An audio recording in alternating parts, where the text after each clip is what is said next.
जी बिस्मिल्लाहिर्रहमानिर्रहीम। आज हमारा K4 का है लेक्चर नंबर 29। हम पढ़ रहे थे, कल हमने शुरू किया था डिस्चार्ज ऑफ कॉन्ट्रैक्ट के कॉन्ट्रैक्ट कैसे डिस्चार्ज होता है, खत्म होता है, कम्स टू एन एंड। इसमें पहला हमने पढ़ा कि जनाब कॉन्ट्रैक्ट में भी डिस्चार्ज थ्रू परफॉर्मेंस के कॉन्ट्रैक्ट डिस्चार्ज होगा थ्रू परफॉर्मेंस, और सेकंड हमने पढ़ा कि कॉन्ट्रैक्ट में भी डिस्चार्ज थ्रू एग्रीमेंट, और एग्रीमेंट के हमने डिफरेंट तरीके पढ़ लिए कि नोवेशन, अल्ट्रेशन, रिसेशन, रिमेशन और वेवर। ठीक है, आज हमारा टॉपिक कौन सा है? Discharge by impossibility of performance. जो थर्ड हमारे पास है वो है कि कॉन्ट्रैक्ट में भी discharge due to impossibility of performance.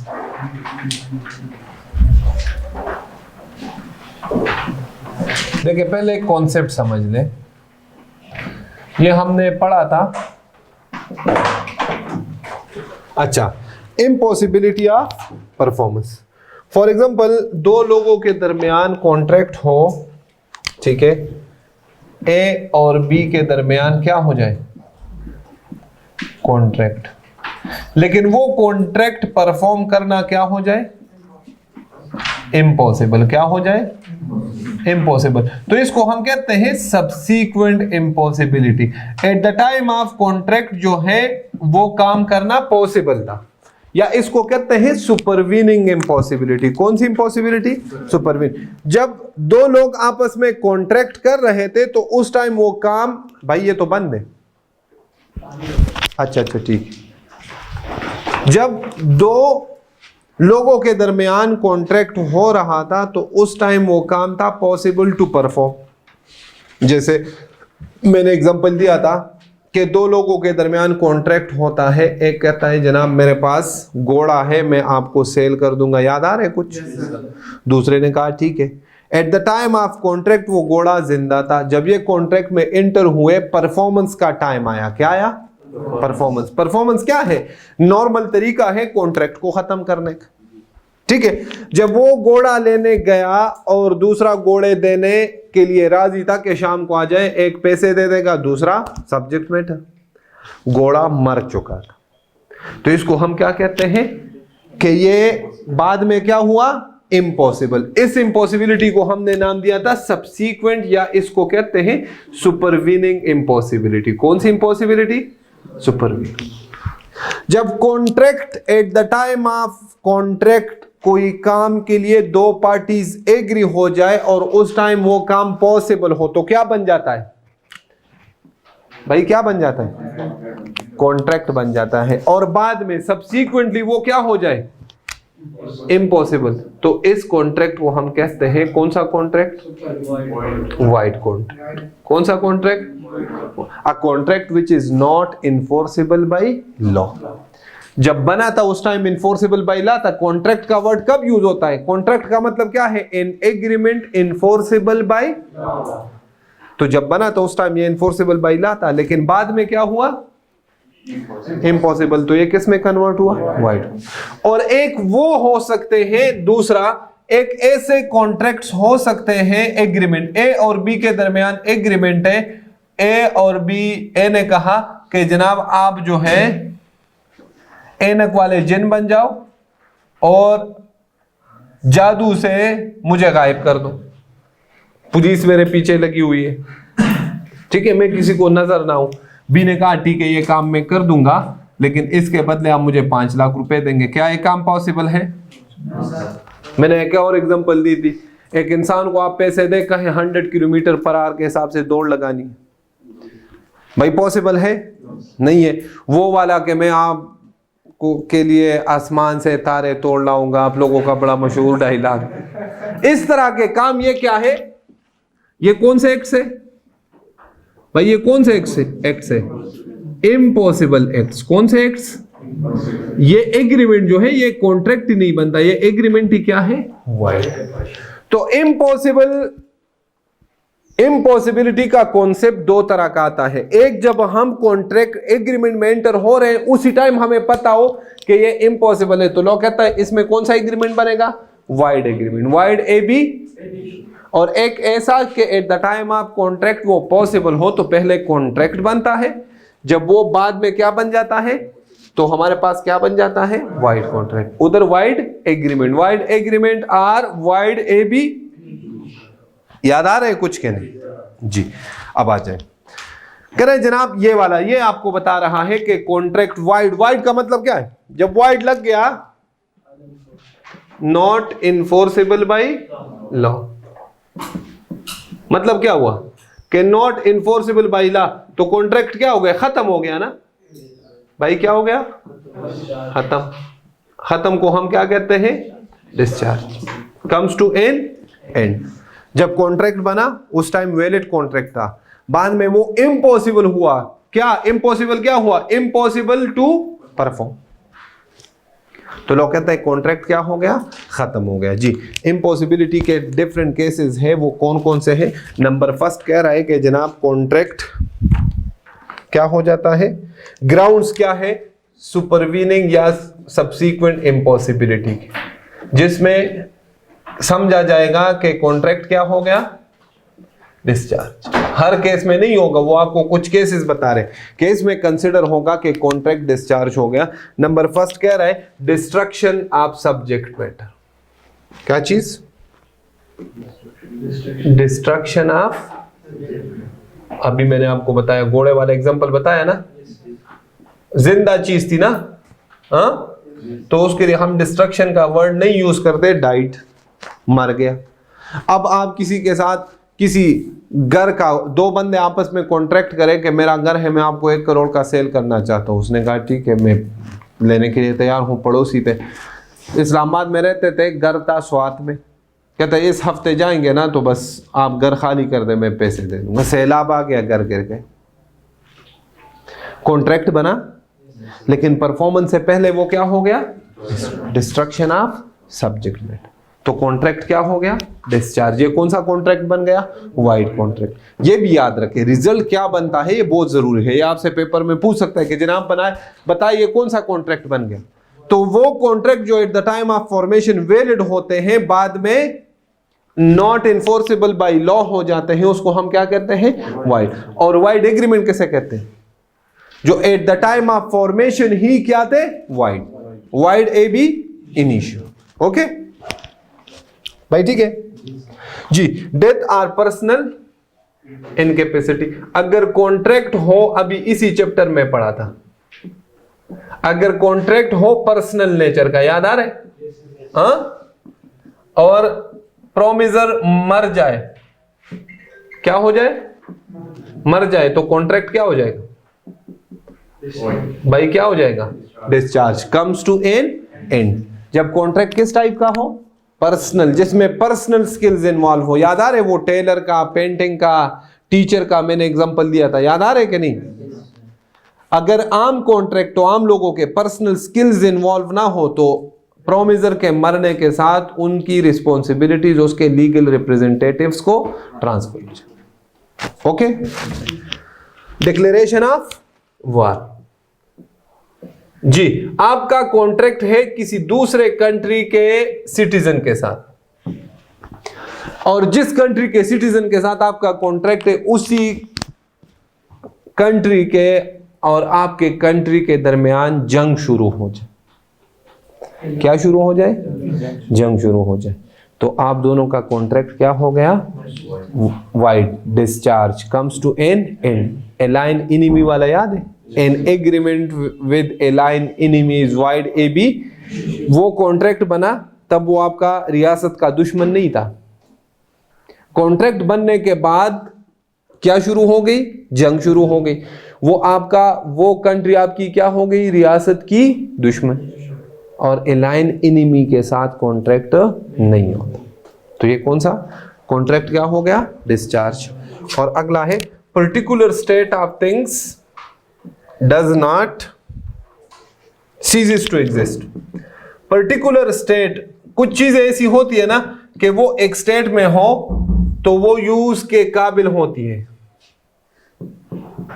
अगर वो उसका वो स्टेट खत्म हो जाए तो वो फिर, दो लोगों ने आपस में कॉन्ट्रैक्ट किया, एक ने कहा जनाब मेरे पास 100 टन सीमेंट है, मैं आपको सेल, प्राइस एग्री हो गया, सीमेंट गोदाम में पड़ा था, ठीक है।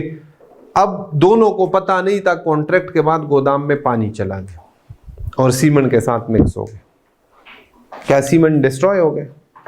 डिस्ट्रक्शन तो नहीं है, चीज तो एग्जिस्ट कर रही है ना, हाँ, चोरी भी नहीं हुआ, पड़ा हुआ है। लेकिन सीमेंट किस स्टेट ऑफ फॉर्म में होता है? तो यूजेबल कंडीशन में होता। जब पानी मिल जाए तो वो क्या बन जाएगा? सॉलिड। वो अब यूज के काबिल है नहीं। इसी तरह खाने पीने की चीजें, अगर हम कोई खाने पीने की चीजें के लिए कॉन्ट्रैक्ट करें, वो खराब हो जाए, वो कोई खा ले, वो does not exist in that particular state. जब वो जिस स्टेट में यूज करने के काबिल हो, वो स्टेट ही उसका खत्म हो जाए। जैसे सीमेंट का मैंने एग्जांपल दे दिया, तो लोग कहता है ये कॉन्ट्रैक्ट क्या बन जाएगा? वाइड। ऑल दो के चीजें एग्जिस्ट कर रही है लेकिन वो अब यूज के काबिल नहीं है। ओके, तो इसमें भी कॉन्ट्रैक्ट क्या हो जाएगा? डिस्चार्ज हो जाएगा जी। या फिर इसका अगर जिंदा लोगों की मिसाल दे दूं, एक्स और वाई ने आपस में एग्री किया कि हम क्या करेंगे? शादी करेंगे। और शादी करने से पहले ये क्या हो गया? दोनों ने आपस में क्या किया? कॉन्ट्रैक्ट। और शादी करने से पहले ये क्या हो गया? पागल हो गए या पागल हो गई। अब उसने किसके साथ वादा किया था? सही के साथ। अब स्टेटस क्या है जी? वैसे शादी के बाद हो ही जाते हैं, लेकिन ये मैं पहले की बात कर रहा हूं, ठीक है जी। अगला, अच्छा, कुछ केसेस आपको कह रहा है कि जनाब ये सुपरवीनिंग इम्पॉसिबिलिटी में कवर नहीं होंगे। Not an excuse of supervening impossibility, page number 16 कह रहे इसमें कॉन्ट्रैक्ट वैलिड ही रहेगा और पार्टीज को परफॉर्म करना पड़ेगा। ये उसमें, इसमें कॉन्ट्रैक्ट वाइड नहीं बनेगा। डिफिकल्टी ऑफ परफॉर्मेंस, किस केस में? Difficulty of performance. पहला केस कौन सा आया? परफॉर्मेंस में डिफिकल्टी आपको नजर, डिफिकल्टी फेस कर रहे हो।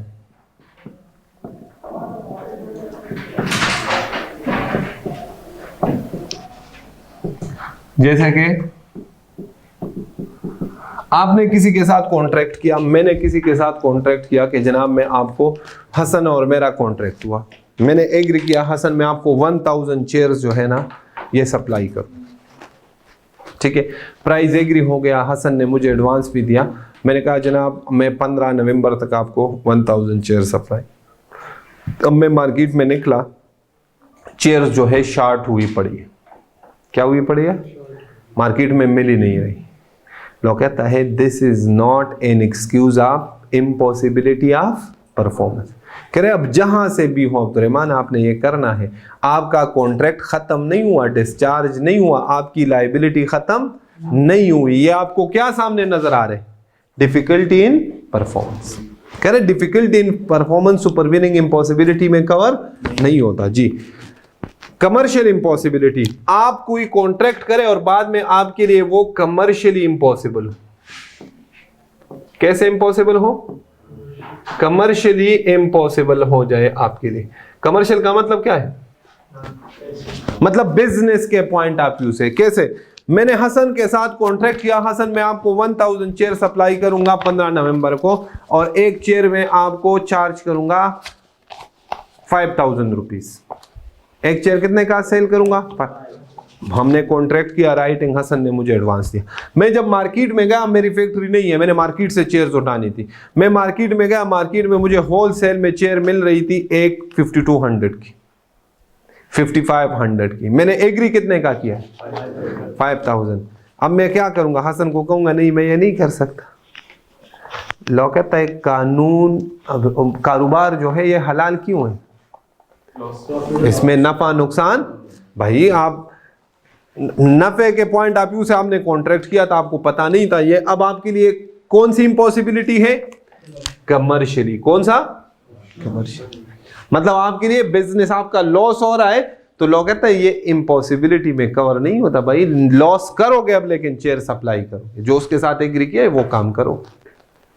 हाँ, या तो उसके साथ राजी कर लो, किसके थ्रू, रिसेशन वाला, के जनाब हम ये ट्रांजैक्शन क्या कर लेते, कैंसिल। अगर वो नहीं मानता तो अब आपको सप्लाई करने पड़ेंगे। जी नंबर 3,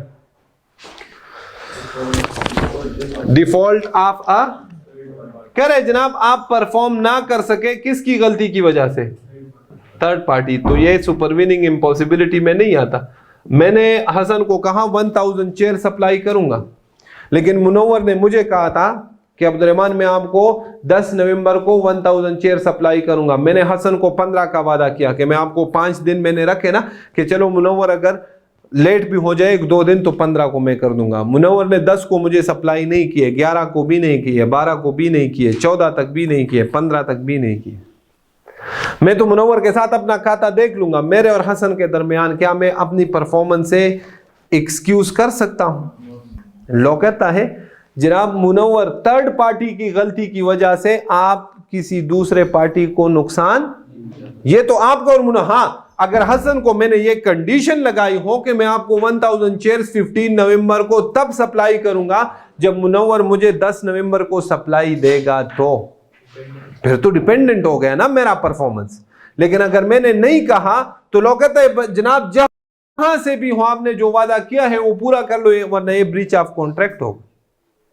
समझ में आ रही बात। तो थर्ड पार्टी की गलती की वजह से मैं अपनी परफॉर्मेंस से एक्सक्यूज नहीं कर सकता, मुझे हर सूरत अपना प्रॉमिस क्या करना पड़ेगा, परफॉर्म। आजकल के प्रैक्टिकल एग्जांपल, स्ट्राइक्स, लॉकआउट्स, हाँ, एंड सिविल डिस्टर्बेंस। आप मुझे फीस, आप राइज को फीस दे दे कि हमने बिजनेस लॉ पढ़ना है, प्रैक्टिकल एग्जांपल दे रहा हूं, और आजकल धरने चल रहे हैं और राइज वाले आपको कहे भाई इस सेशन में तो हम नहीं पढ़ा सकते, पूरा सेशन कोई क्लास ना हो। क्यों? क्योंकि क्या थे मुल्क में, क्या थे, स्ट्राइक्स थे। लॉ कहता है this is not an excuse of impossibility of performance. ये मुश्किलात है, इसको आप ओवरटेक कर सकते हैं, इसको साइड पे कर सकते हैं, इसका अल्टरनेट आप देख सकते हैं, लेकिन ये आपको एक्सक्यूज नहीं दे सकता, आपकी परफॉर्मेंस खत्म नहीं होगी, डिस्चार्ज नहीं होगी। जी, स्पेसिफाइड टाइम से थोड़ा लेट परफॉर्म कर सकते हैं, वो दूसरी पार्टी के ऊपर, अगर वो ना माने तो फिर उसी टाइम पे करना पड़ेगा, अगर टाइम एसेंशियल एलिमेंट हो तो। जी, अगला है पार्शियल इम्पॉसिबिलिटी। कॉन्ट्रैक्ट के डिफरेंट ब्रांचेस है। दो बंदों के साथ कॉन्ट्रैक्ट है, एक उसमें जैसे दो किस्म की सर्विसेज या 2 टाइप्स के गुड्स सप्लाई करने हैं और उसके अगेंस्ट दूसरी पार्टी ने एक लमसम पेमेंट करनी, उसमें मेरे लिए एक पॉसिबल हो और एक इम्पॉसिबल। तो लोग कहते हैं जो इम्पॉसिबल है वो ना करे, लेकिन जो पॉसिबल है वो करना पड़ेगा। जो पॉसिबल टू परफॉर्म है वो करना पड़ेगा, जो इम्पॉसिबल है हाँ वो ना करे। ये नहीं कि इम्पॉसिबल एक हो गया तो पूरा कॉन्ट्रैक्ट वाइड हो जाएगा। लोग कहते हैं नहीं, जो पॉसिबल है वो करे, जो इम्पॉसिबल है वो उसको बता दे कि जनाब ये इम्पॉसिबिलिटी में कवर, तो वो वाला कॉन्ट्रैक्ट का वो वाला हिस्सा जो है वो वाइड हो जाएगा, जो रिमेनिंग पॉसिबल है वो वैलिड कॉन्ट्रैक्ट होगा, वो परफॉर्म करना पड़ेगा। क्लियर? अगला है कंपनसेशन इन सर्टन सर्कमस्टांसेस। देखे नोट्स, देखे page number 16, last paragraph. Where one person has promised to do something which he knew or with reasonable diligence might have known and which the promisee did not know to be impossible or unlawful। कह रहे दो लोग जब आपस में contract कर रहे हो और दोनों में एक को ये बात पता हो कि ये जो मैं वादा कर रहा हूं ये इम्पॉसिबल है। मैं और हसन, मेरे पास घोड़ा है, मैं हसन को कहता हूं मैं घोड़ा सेल करना चाहता हूं और मुझे पता हो अभी इस टाइम, क्या टाइम है, 12:30, मुझे 12:30 बजे पता हो कि जिस घोड़े की मैं बात कर रहा हूं हसन को सेल करने के, वो मर चुका है, अभी घंटा पहले मर चुका है, लेकिन ये बात मैं हसन से छुपा रहा हूं। तो मैं जानता हूं कि जो मैं प्रॉमिस कर रहा हूं वो इम्पॉसिबल टू परफॉर्म है। एक पार्टी जानती हो, दूसरी पार्टी नहीं जानती, तो फिर क्या होगा? Such promisor must make compensation to such promisee, underline करो। तो मैं इस झूठ बोलने का हसन को क्या पे करूंगा? क्योंकि मुझे तो eight the time of agreement पता था कि जो मैं वादा कर रहा हूं ये क्या है? इम्पॉसिबल है to perform. For any loss which such promisee sustains through the non performance of the promise. Consequences of rescission of voidable contract. Rescission किसे कहते हैं? कैंसिलेशन। कॉन्ट्रैक्ट जब वॉइडेबल होता है किसके ऑप्शन पे? Aggrieved party. जब कॉन्ट्रैक्ट वॉइडेबल तो उसके पास कितने ऑप्शन होते हैं? या तो इसको वैलिड करे या फिर कह रहे हैं जब ये इस ऑप्शन को चूज करेगा तो फिर क्या होगा? रिसेंट वाले ऑप्शन पे जाएगा तो फिर क्या होगा? इस The rescission of a voidable contract may be communicated or revoked in the same manner and subject to same rules as apply to the communication or revocation of proposal। याद है चैप्टर 2 में पढ़ा था communication of offer, acceptance and revocation. ये पूरा topic एक दिन में पढ़ाया था एग्जांपल्स के साथ। याद तो नहीं होगा आपको, खैर। लेकिन when a person at whose option a contract is voidable rescinds it, the other party thereto need not perform any promise therein contained in which he is promiser. The party rescinding a voidable contract shall, if he have received any benefit, underline thereunder from another party to such contract, restore such benefits so far as may be to the person from whom it was received। जी, coercion में contract क्या होता था? voidable at the option of aggrieved party. इसमें हमने पढ़ा था अगर एग्रीव्ड पार्टी कौन से वाले ऑप्शन पे जाएगी? रिसेंट। तो क्या करेगी? जो बेनिफिट रिसीव किया होगा वो क्या करेगी? वही वाली बात कर रहा है कि अगर कोई बंदा एग्रीव्ड पार्टी रिसेंट वाले ऑप्शन पे जाती हो और दूसरी पार्टी से कोई बेनिफिट रिसीव किया हो तो रिसेंट वाला ऑप्शन तो पार्टी खुद से नहीं ले सकता। ये रिसेंट, ये ऑर्डर है किसका? ये कोर्ट। ये कौन ग्रांट करता है? ये आप खुद घर में बैठ के नहीं डिसाइड कर सकते कि मेरी तरफ से कैंसिल। ये कहां से लेना पड़ता है? कोर्ट। अगर आप खुद से नहीं करेंगे, उस दिन बताया था हसन जो आप पूछ रहे थे, वो ब्रीच ऑफ कॉन्ट्रैक्ट होगा। वो रिसिप्रोकल प्रोमिसेस में जब मैंने बताया था वो क्या होगा? Breach of. ये रिसेंट वाला ऑप्शन कौन ग्रांट करता है? कोर्ट। तो कह रहे अगर आप कोर्ट चले जाए कि जनाब मेरे ऑप्शन पे ये कॉन्ट्रैक्ट वाइडेबल है, इस बंदे ने ये काम किया है, तो मैं चाहता हूं कि मैं भी अपना प्रॉमिस परफॉर्म ना करूं, मैं इस कॉन्ट्रैक्ट को रिसेंड करना चाहता हूं, कैंसिल करना चाहता हूं। तो लॉ कहता है इस एप्लीकेशन के साथ आपने जो बेनिफिट रिसीव किया है ना, वो भी इस एप्लीकेशन में ऐसे मरोड़ के जज साहब के सामने रखना है कि ये लो जनाब। जब वो खोलेगा तो आपसे पूछेगा जनाब ये क्या दरमियान में पड़ा है, तो आप क्या कहोगे कि ये जो मुझे दूसरे पार्टी से बेनिफिट मिला है वो मैं वापस करने के लिए तैयार हूं। वो क्या हूं? आप डिसाइड करें। अच्छा, अब सुने, आप डिसाइड करें इसने ब्रीच ऑफ कॉन्ट्रैक्ट किया था, मेरे ऑप्शन पे कॉन्ट्रैक्ट वाइडेबल था, जो मैंने बेनिफिट रिसीव किया है वो मैं वापस करने के लिए तैयार हूं। उधर से जज साहब का इख्तियार शुरू हो जाए। वो कहेगा नहीं, इसने ज्यादती की है, बेनिफिट रिसीव भी ना करे, आप रखें।